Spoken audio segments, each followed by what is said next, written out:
अस्सलाम वालेकुम। Pakistan navy as a sailor बच्चे ने अप्लाई किया, राइट? और कितने मार्क्स हैं बेटा आपके?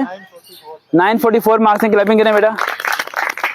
पहला पॉइंट, पाकिस्तान नेवी में हाईएस्ट मार्क्स वाले को रेकमेंड कर लेते हैं। पाकिस्तान नेवी में मार्क्स का बहुत बड़ा मैटर है।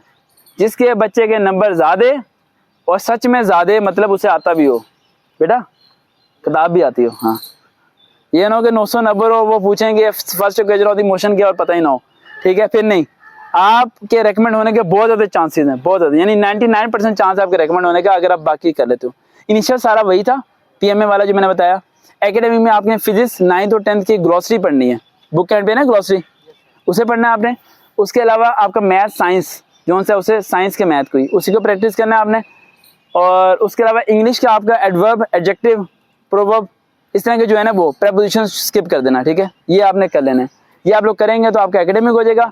मेडिकल आपका सिंपल सा जो मैंने बताया टिप्स वो हो जाएगा। इंटरव्यू आपका मोस्ट मैटर करता है। इंटरव्यू में उसने 3 सवाल आपसे पूछने हैं। पहला सवाल उसने आपसे पूछना है कि आप पाकिस्तान में क्यों ज्वाइन करना चाहते हो? अस्सलाम, कहाँ से है बेटा? चुंगी से आ जाओ बेटा, यहाँ आ जाओ।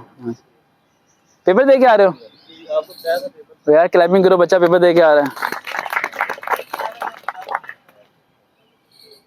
आप उसे, मैं आपको बता दूं, अगर हम ओपनली कर दें तो जो आज जो उर्दू का पेपर देने बच्चे गए हैं सामने लोअर बोर्ड में, और अगर वो सारे यहाँ ग्राउंड में आके बैठ जाएं कैरियर काउंसलिंग के लिए, तो फिर तो वो मैंने कहा अगर हम आप फ्लेक्स लगा दें एक कि फ्री में कैरियर काउंसलिंग कराएं, मैट्रिक के बाद क्या करना है और एयरफोर्स आर्मी नेवी की तैयारी फ्री, सिर्फ बागी जना के बाहर लगा दें एक फ्लेक्स वहां पर, और कहते हैं इतने बजे यहाँ पहुंच जाओ, तो पेपर दे के सारी वाम यहाँ होगी।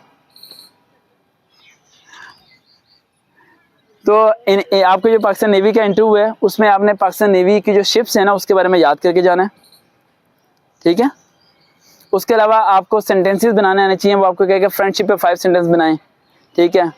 वो आपको आना चाहिए। थर्ड पॉइंट पे आपकी फैमिली की सोर्स ऑफ इनकम के मुतालिक पूछेगा, वो सच बताना है।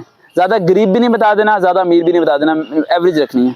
अगर ज़्यादा पैसे बताओगे तो खर्चे भी ज़्यादा कर देना, समझिए? इस तरह करोगे जो हो जाएगा, बाकी आपको कुछ भी नहीं है। और उम्मीद है कि इंशाल्लाह आप रेकमेंड हो जाओगे। देखते हैं चैनल से। वकार भाई, अल्लाह हाफिज़।